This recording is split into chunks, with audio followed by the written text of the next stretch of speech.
Although Norway attempted to develop tanks before World War II, it did not achieve much. During World War II, it was occupied by the German army. After the war, Norway reorganized its military and built its own tank force with the help of military aid programs.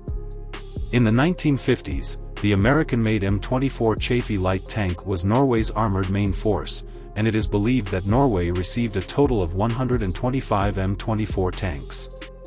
In the late 1950s, Norway planned to purchase more advanced tanks like the M47, causing the M24 to be relegated to the second line. By the late 1960s, even as a second-line equipment, it was no longer sufficient. Its 75mm gun was unable to effectively combat first-generation main battle tanks such as the T-55. The headquarters proposed to improve and upgrade the M24, resulting in the NM-116 tank destroyer. The upgrade plan enhanced the tank's power and firepower without making significant changes to the vehicle. A Detroit 6V53T six-cylinder diesel engine was installed in the rear engine compartment, with some sources claiming it produced 260 horsepower, while others claimed 275 horsepower. However, a mechanical equipment sales website indicated that its power was 280 horsepower. Although the data differed slightly, the most important point was that the new power output was stronger than the previously installed two Cadillac 44T2 gasoline engines, paired with an Allison MT650 transmission. The road wheels remained unchanged and could use a type of German track with rubber pads, but it required a matching idler wheel. This type of track had a larger ground contact area, making it more suitable for off-road or snow travel. In reality, the tank's maximum speed was only 47 km per hour, lower than the M24's 56 km per hour, partly due to the increased weight after the modification. The new power equipment had the advantage of higher reliability, greater torque, and longer range. Firepower was the focus of the upgrade. Due to the limited size and carrying capacity of the M24, the designers chose the French Defa company's D/925 90mm gun with a single-chamber muzzle brake. This gun was derived from the D/921, which was installed on several famous French-wheeled armored vehicles such as the AML 245.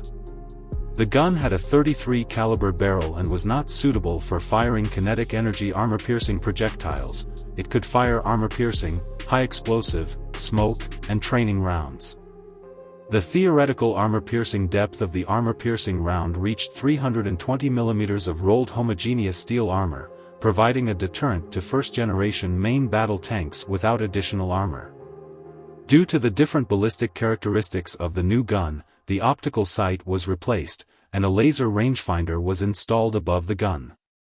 However, the rangefinder was not compatible with the fire control system and functioned as an independent ranging device.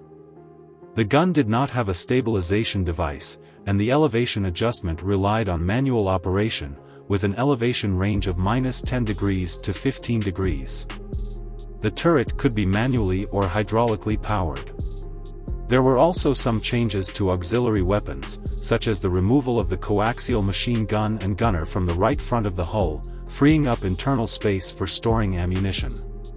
The original 7.62mm coaxial machine gun was replaced with a 12.7mm machine gun, and 76mm smoke grenade launchers were installed on both sides of the turret. Other changes included the use of the more advanced RT-841/PRC-77 radio and the addition of internal heating equipment. The tank could optionally be equipped with infrared night vision devices, although many NM-116s were not equipped with them. It was obviously inappropriate for Norway to designate the NM-116 as its main equipment. The Norwegian military defined it as a tank destroyer, and 72 minutes and 24 seconds underwent the modification. Additionally, 4 tanks were converted into NM-130 armored recovery vehicles. The NM-130 had the same chassis as the NM-116 but had its turret removed and was equipped with a crane and dozer blade at the front, as well as a self-defense weapon in the form of an MG-3 machine gun, operated by a three-man crew. In fact, the NM-116 was just a low-cost modification plan to extend the service life of the equipment at minimal cost. The Norwegian military used it in conjunction with M113-based self-propelled anti-tank missile launchers, indicating a tactical approach to ambush and deplete enemy strength. Norway began withdrawing the NM-116 in 1992, and most of the retired equipment was dismantled. There were plans to sell this upgrade package abroad, and some countries and regions showed interest, but ultimately did not make the purchase.